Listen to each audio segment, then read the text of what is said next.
Namaskar, good evening viewers. You're watching House Highlights on Sansad TV. I'm your host Rajiv Kumar Singh. In this program, we will take a look at all that transpired in the two houses of parliament on Wednesday. Before we delve into the details, let us take a quick look at the headlines. The Oilfields Regulation and Development Amendment Bill 2024 gets Parliament's approval.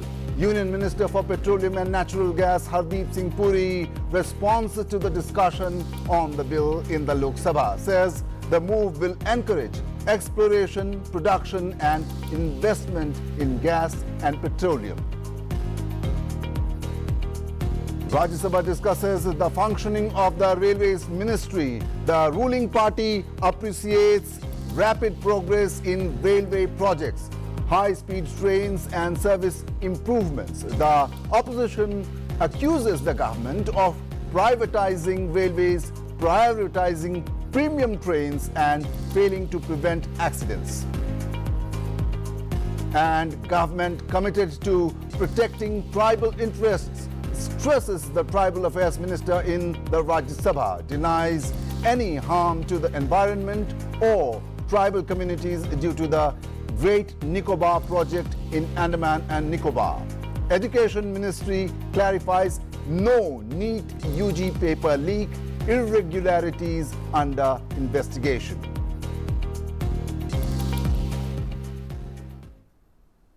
Let's now begin the news from the Lok Sabha.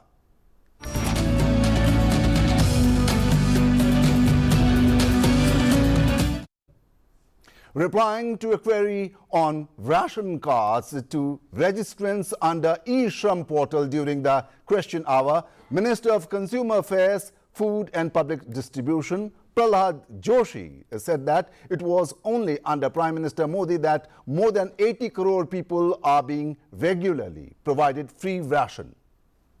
Modi ji ने 80 करोड़ लोगों को free धान्य दे रहे हैं, free. And ये लोग इनका सरकार जहां है, और मैं ये भी फिर से रिपीट करना चाहता हूं, सब हमारे सदस्यों के लिए रिपीट करना चाहता हूं, इन लोगों ने 2013 में हड़बड़ी में पारित किया और रूल भी नहीं बनाया था, एक राज्य भी उसमें नहीं था, जो हम आने के बाद, मोदी जी आने के बाद इसको लागू किया है। 80 करोड़ लोगों को हमने फ्री राशन दे रहा है। This is the status. इन लोग जो भी करते हैं सिर्फ और सिर्फ चुनाव के लिए करते हैं। मोदी जी जो करते हैं, लोगों को ये जो भूख है वो भूख निवारण के लिए मोदी जी काम करते हैं, क्योंकि मोदी जी को गरीबी क्या है मोदी जी जानते हैं, इसीलिए हमने किया ये काम। ये तो आप तो पहले समझ लो। और second point sir, second point, ration में ई-पॉज हमने इसीलिए किया है क्योंकि इसमें हमने one nation one ration card भी इसीलिए किया है। अगर माइग्रेंट लेबर, अगर वो और एक राज्य से, जहां से गांव से आता है, मुंबई गए, दिल्ली गए, उधर रेशन लाने के लिए अपने गांव ना जाना चाहिए, उनको राशन दिल्ली में मिलना चाहिए, मुंबई में मिलना चाहिए, बेंगलुरु में मिलना चाहिए। इसके कारण वन रेशन वन कार्ड अगर देश में लागू किया है तो वो भी मोदी के सरकार ने किया है, तो इसलिए सबको राशन मिल रहा है। स्पेसिफिक इंसिडेंट के एग्जाम्पल के साथ अगर सदस्य मुझे लिखते हैं तो मैं उनको जवाब देता हूं। Answering a question related to operationalization of mines by Project Monitoring Unit, Minister of Mines G. Kishan Reddy mentioned steps that the government is taking to procure critical minerals not only in India but also in foreign countries. Bharat सरकार के द्वारा आज विदेश में जाकर critical minerals का exploration करना, mining करने के लिए नरेंद्र मोदी जी सरकार पहली बार काम कर रही है, क्योंकि आज क्रिटिकल मिनरल सभी हम इंपोर्ट करते हैं ज्यादा से ज्यादा। आज जो इलेक्ट्रिकल व्हीकल्स हो, आज सेलफोन्स का हो, अलग अलग सेक्टर में क्रिटिकल मिनरल्स जरूरी है, जिसके लिए पहली बार भारत सरकार इस मिशन के द्वारा देश में आत्मनिर्भर भारत बनाने के लिए हम प्रयास कर रही है। After the question hour, important papers were laid on the table of the Lok Sabha. Apart from laying off important papers related to various ministries and tabling of reports related to different committees, the Minister of State for Parliamentary Affairs, Arjun Ram Meghwal, informed the House about the business to be taken up in the next week. I rise to announce the government business during the week commencing Monday, the 17th of March 2025 will consist of: number 1, consideration of any item of government business carried over from today's order paper. It contains consideration and passing of the Oil Field Regulation Development Amendment Bill 2024 as passed by Rajya Sabha, consideration and passing of the carriage of the goods by Sea Bill 2024, and consideration and passing of the Tribhuvan Sehkari University Bill 2025. Second, discussion and voting on demand for grants for the year 2025-26 of the Ministry of Railway. Third, the discussion and voting on demand for grants for the year 2025-26 of the Ministry of Agriculture and Farmers Welfare. Fourth, discussion and voting on demand for grants for the year 2025 of the Ministry of Jal Shakti. Fifth, gulleting of outstanding demand for grants in respect of Union Budget for the year 2025-26. Sixth, consideration and passing of the Finance Bill 2025. In the 0 hour that followed, members from different political parties raised matters of urgent public importance. BJP member from Godda in Jharkhand raised the issue of illegal Bangladeshi migrants in his home state, affecting the tribal population in the region. 1951 में जब हमारे यहाँ जनगणना हुई संथाल पन्ना, जहां से कि मैं सांसद हूं, और ये डिलिमिटेशन का विषय जो डीएमके के मित्र हमेशा लगातार उठाते हैं, उनके लिए ज्यादा सोचने वाली बात है कि 1951 में हमारे यहाँ आदिवासियों की संख्या 45% थी। मानिकम टैगोर जी, हंसने वाली बात नहीं है, सीरियसली सोचिए जरा। और जब 2011 की जनगणना हुई संथाल पन्ना में, आदिवासियों की जनसंख्या केवल और केवल 28% है। मुसलमान की जनसंख्या जो 9% थी 1951 में, आज 2011 की जनगणना के बाद वो 24% है। ये हिंदू मुसलमान का सवाल नहीं है, पूरे देश भर में मुसलमानों की संख्या 4% बढ़ी है, लेकिन हमारे संथाल पन्ना में वो जनसंख्या 15% बढ़ी है।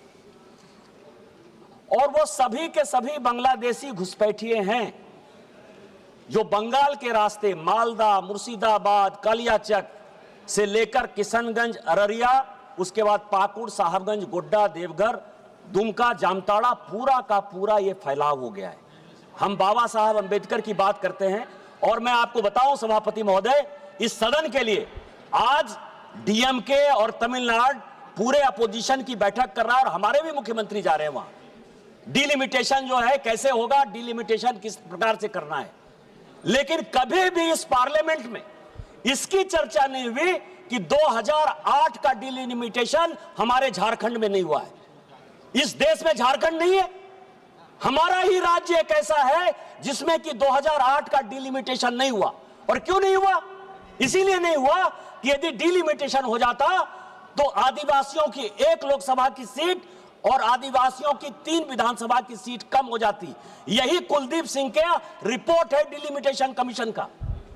आपने जो है 2008 में और 1971 का जिस डिलिमिटेशन कमीशन की बात कर रहे हो, मैं एक्ट लेकर आया हूं। कांग्रेस ने कहा कि पॉपुलेशन के आधार पर डिलिमिटेशन होगा। 1973 में जो डिलिमिटेशन हुआ उसमें उत्तर प्रदेश में भी 1 सीट नहीं बढ़ा है। पॉपुलेशन की बात मत करिएगा। और तमिलनाडु में भी नहीं बढ़ा है। बढ़ा कहां? जो कांग्रेस शासित राज्य थे, चाहे मध्य प्रदेश था, चाहे महाराष्ट्र था, चाहे राजस्थान था। आज जो हम इस सिचुएशन में आए हैं जहां बांग्लादेशी घुसपैठियों के कारण आदिवासियों का सीट घटेगा, आप कर लो डिलिमिटेशन, बीजेपी कर ले डिलिमिटेशन। 2008 का डिलिमिटेशन नहीं हुआ। आज हमारी आदिवासी लड़कियों को जबरदस्ती बांग्लादेशी घुसपैठिए शादी कर रहे हैं, उनके जमीन पर कब्जा कर रहे हैं। पूरा साइबर क्राइम का सबसे बड़ा सेंटर जामताड़ा और संथालपन्ना हमारा है। इसलिए आपके माध्यम से इस सदन का ध्यान आकृष्ट करते हुए भारत सरकार से मेरा आग्रह है कि जब डिलिमिटेशन करेंगे तो बांग्लादेशी घुसपैठियों को हटाकर ही डिलिमिटेशन करिए। The Lok Sabha on Wednesday discussed and passed the Oil Fields Regulation and Development Amendment Bill 2024. Rajya Sabha had already passed the bill earlier. Minister of Petroleum and Natural Gas Hardeep Singh Puri moved the bill that further amends the Oil Fields Regulation and Development Act 1948. Let us listen into few of the reasons that the minister gave which necessitated the bill and also the general discussion that took place in the Lok Sabha. The bill also seeks to facilitate development of comprehensive energy projects and new technologies such as carbon capture utilization and sequestration, CCUS, green hydrogen, etc., all of which will help us achieve net zero status by 2070. The bill proposes a new framework for sharing of resources and infrastructure between different operators to improve viability of oil blocks.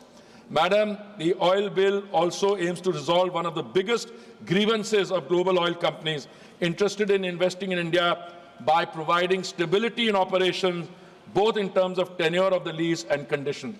It is my firm belief, based on my experience for the last 3.5 years, Madam, that stability and predictability for a foreign investor where large amounts of investment are required in the infrastructure sector are absolutely crucial, and this bill seeks to do that. Assam bio refinery किससे बनेगा? Bamboo से ethanol production करेगा और इसका project cost कितना है madam? 4,200 crore का है। ये माननीय मोदी जी ने आसाम को उपहार दिया है। अभी बिहू आने वाला है, ये बिहू के पहले ये उपहार माननीय नरेंद्र मोदी जी ने आसाम वासियों को दिया है। ये बायोफ्यूल प्रोडक्शन ये जून 2025 में इसका कंप्लीशन होगा। तुरंत बिहू के बाद होगा, लेकिन कपड़ा जब खरीदते हैं हम बिहू के पहले खरीदते हैं, बिहू में पहनते हैं, लेकिन उपहार पहले आ जाएगा। हमारे पास आ गया। India ranks 22nd in the world in terms of proven crude oil reserves. However, the reserve/production ratio is 16.1. This means that given the current level of production and no new reserves being accreted, the present reserves will also last approximately for 16 years. It is essentially indicates that all of the reserves will be depleted within our lifetimes if corrective action is not taken. Addition of reserves, however, is a dynamic process, and this is the chance for India to shine. To this end, Madam, the bill makes a landmark change by introducing a petroleum lease in the place of mining तेल lease. को राष्ट्रीय संपत्ति का दर्जा दिया जा रहा है। तेल क्षेत्र के विवाद के हल के लिए मध्यस्थता की भी व्यवस्था की गई है। सरकारी हस्तक्षेप समाप्त होगा। अब सुधार से निवेशकों की नीतिगत स्थिरता मिलेगी, कारोबार करने में आसानी होगा। आशा है नए कानून से देश में तेल क्षेत्र में निवेश बढ़ेगा, खोज और उत्पादन बढ़ेगा, देश में विकसित और रफ्तार तेज होगी। जब कोई एक सर्टेनिटी नहीं होगी, स्पष्टता का अभाव होगा, तो निश्चित तौर से कोई निवेश करने वाले के सामने एक अनिश्चितता रहेगी और वो निश्चित नहीं करेगा, क्योंकि निवेश करने का तात्पर्य होता है कि वो करे। और आज जब हम इस परिभाषा को बदल रहे हैं, तो अब इस परिभाषा में केवल ये माइनिंग नहीं रहेगी। अब माइनिंग के बाद जब पेट्रोलियम लीज होगा, तो इसमें कम से कम 4 सेक्टर जोड़े जा रहे हैं। पहला एक्सप्लोरेशन, दूसरा प्रोडक्शन, तीसरा रिफाइनिंग और फिनिशिंग, और चौथा ट्रांसपोर्टेशन। अब ये जब चारों सेक्टर को हम जोड़ेंगे, तो निश्चित तौर से एक लॉन्ग टर्म में एक हमारी स्टेबल पॉलिसी होगी, जो नवीन और तकनीकी चीज़ों को बढ़ावा देगी, जिसके कारण पूंजी निवेश को भी प्रोत्साहित करेगी। India is the only country in the world where over a last 3-year reference period, the price of petrol and diesel has actually come down. And the BJP states, which I will give you the answer, have the patience to listen to it. Have the patience to listen to it. We have brought down the price of petrol and diesel because the Prime Minister reduced central excise on 2 occasions, November 21 and May 22, whereas the Congress ruled states, have been increasing their VAT. They've also been increasing milk prices. So let us have a serious discussion, and whenever you are in a meet for a serious discussion, I will sit for you. Now we come to prices in the neighborhood. Prices in the neighborhood are at least 15 to 20 to 25% higher than in India. Equally, prices in Western Europe and the United States are much higher than in India. It's only in India that prices have come down. A parliamentary delegation from Madagascar, led by His Excellency Justin Tokele, President of the National Assembly of Madagascar, witnessed the proceedings of the parliament today. Lok Sabha Speaker Om Birla extended a warm welcome to the visiting delegation on behalf of the members of the House. The Speaker wished for their successful, pleasant and fruitful stay in India.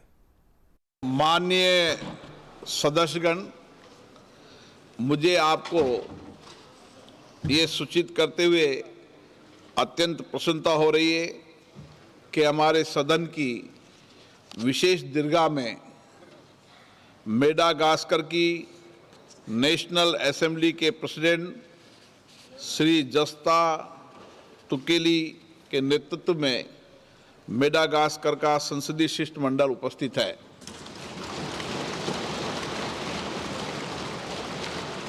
मैं अपनी ओर से तथा सदन के सभी मान्य सदस्यों की ओर से उनका हार्दिक स्वागत करता हूं।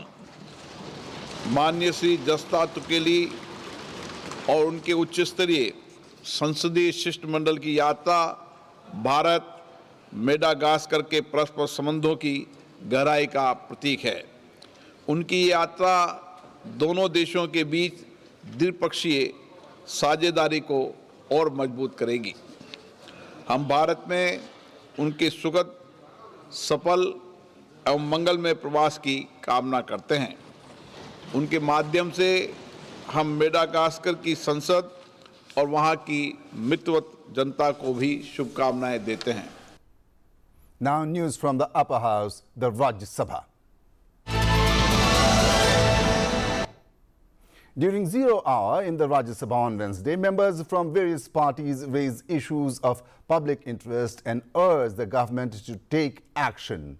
Issues like promotion of cultural cinema in India, harassment faced by consumers due to erroneous financial reporting to CIBIL, need for effective implementation of the Child Marriage Act across the country, inclusion of Rajbanshi language in the 8th schedule of the Constitution, and need for appropriate measures to tackle the growing problem of synthetic drugs in the country were raised.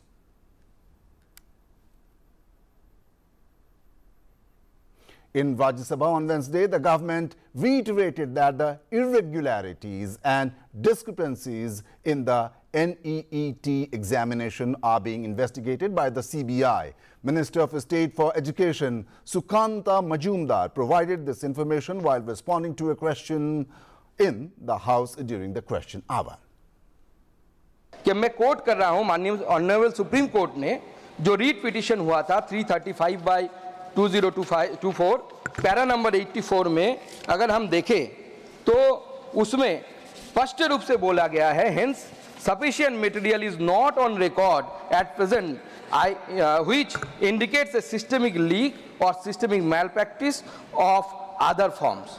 तो मैं थोड़ी सी portion coat कर रहा हूं, और उसके बावजूद हमारी सरकार में जब से ये प्राप्त हुआ रिपोर्ट हमने सीबीआई इंक्वायरी दे दी। डॉक्टर राधाकृष्णन के नेतृत्व में कमेटी बन चुकी है, जो कमेटी अपना रिकमेंडेशन बहुत लगातार उन्होंने 23 दिनों से लोगों के साथ सलाह की, डिफरेंट स्टेक होल्डर से बात की। यहाँ पे हमारे senior member of parliament doctor Thambi Durai ji है, वो भी उसमें पार्टिसिपेट किए। स्टेट गवर्नमेंट को बोला गया और उसके बाद केंद्र सरकार को उन्होंने जो रिकमेंडेशन दिया है, बहुत सारे रिकमेंडेशन हमारी सरकार ने, हमारी मंत्रालय ने उसको लागू भी कर दिया है। जैसे मैं 1-2 रिकमेंडेशन बता सकता हूँ कि उसमें हमने डायरेक्टर लेवल में 16 पोस्ट की वहाँ पे नई पोस्ट इंक्लूड किया गया, उसमें से डायरेक्टर और जॉइंट डायरेक्टर 8-8 करके उसमें नए पोस्ट क्रिएट किए गए, उसमें नियुक्ति भी शुरू हो गई है। तो इस तरीके से हमारी सरकार प्रतिबद्ध है कि स्वच्छ व्यवस्था से एग्जाम हो, और हम पूरी इसमें विश्वास रख सकते हैं, पूरी देश विश्वास रख सकते हैं कि आदरणीय मोदी जी के नेतृत्व में हम कोई भी मैल प्रैक्टिस अलाउ नहीं करेंगे। Responding to another question Minister of Tribal Affairs Jewel Oram stated in the Rajya Sabha that government is committed to protecting the interests of the tribal communities and that the Great Nicobar project in the Andaman and Nicobar Islands is not causing any harm to the environment or tribal communities living there. ये देश का हित के लिए ये project आवश्यक है, तो इसलिए इसको बनाया जा रहा है। कोई डिजास्टर नहीं हो रहा है। जयराम रमेश जी, आप जानते हैं, मैं आपको, आप मेरे से आपका कैसा परिचय है ये हम जानते हैं, सारा व्यक्तिगत बंधुता है। हम पॉस्को जैसा कंपनी को भगा दिया। हम ट्राइबल का खिलाफ में ये सरकार, नरेंद्र मोदी का सरकार कभी भी नहीं जाएगा। सरकार एक ट्राइबल भी डिस्प्लेसमेंट नहीं हो रहा है और एनवायरमेंट पे कोई भी इम्पैक्ट नहीं हो रहा है। और इसका ग्रीन ट्रिब्यूनल में जो निर्णय दिया है वो निर्णय के हिसाब से पूरा हम लोग चल रहा है। Discussion on the functioning of the Railways Ministry began in the Rajya Sabha on Wednesday. The opposition party accused the government of prioritizing privatization and premium trains over the interests of the common people, failing to prevent railway accidents and discriminating against the states governed by the opposition parties in railway projects. Meanwhile, members of the ruling party praised the Modi government's rapid progress in the railway sector. Let us listen into some excerpts from the discussion. With the record allocation, our government has reaffirmed its unwavering commitment to the transforming Indian railways into a world-class network. The introduction of 136 Vande Bharat trains, 100 Amrit Bharat trains, 50 Namo Bharat rapid rail services marks a new era of speed, efficiency and comfort for the millions of travelers. Additionally, the decision of manufacturing 17,500 general coaches reflects our dedication to ensuring the affordable travel for every citizen, from the common man to the business traveler. The railways have done a great job in last 10 years. The work done in last 60 years can be compared with the work done in last 10 years. Fraction figures I am giving. This was only possible because the clear vision of the Honorable Prime Minister Narendra Modi and the sankalp to make India a developed nation. This is the money that we need to raise, it has to be long-term funding that we need to plan out, and it's not just from central government pool.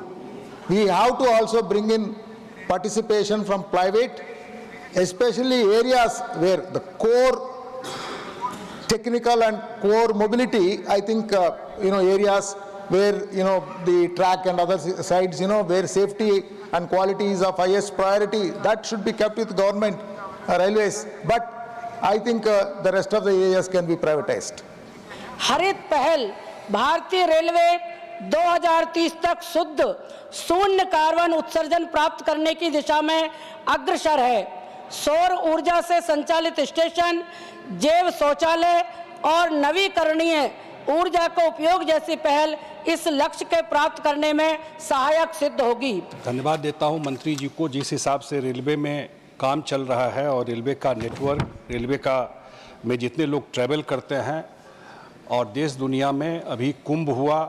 मैं अपने जिस area से आता हूं, हमारा Samastipur division पड़ता है, पूरा मिथिला का एरिया है, और मैं कुंभ में देख रहा था कि लगभग 1 करोड़ लोग ट्रैवल किए पूरे कुंभ में मिथिला एरिया से। और वहाँ से जो अनशेड्यूल्ड ट्रेन है, कभी मंत्री जी को भी फ़ोन किया गया कि बहुत भीड़ हो गई है, तो ऐसा 50 ट्रेन रात में वहाँ से चला है जो प्लान नहीं था पहले से। और रेलवे के लोगों को भी, स्टाफ को भी धन्यवाद देना चाहिए, क्योंकि वहाँ का तो हम लोगों ने अनुभव किया है, जितना प्रेशर स्टेशन पर था, 24 घंटे वहाँ पर लोग खड़े होकर के वहाँ पर लोगों को ट्रैवल वहाँ से कराया है। तो ये अनप्रेसिडेंटेड जिस कुंभ में रेलवे ने जो काम किया है, उसके लिए मैं रेल मंत्रालय के कर्मचारियों को धन्यवाद देता हूं। That is all we have in House Highlights for the day. Keep watching Sunset TV. Goodbye and good night.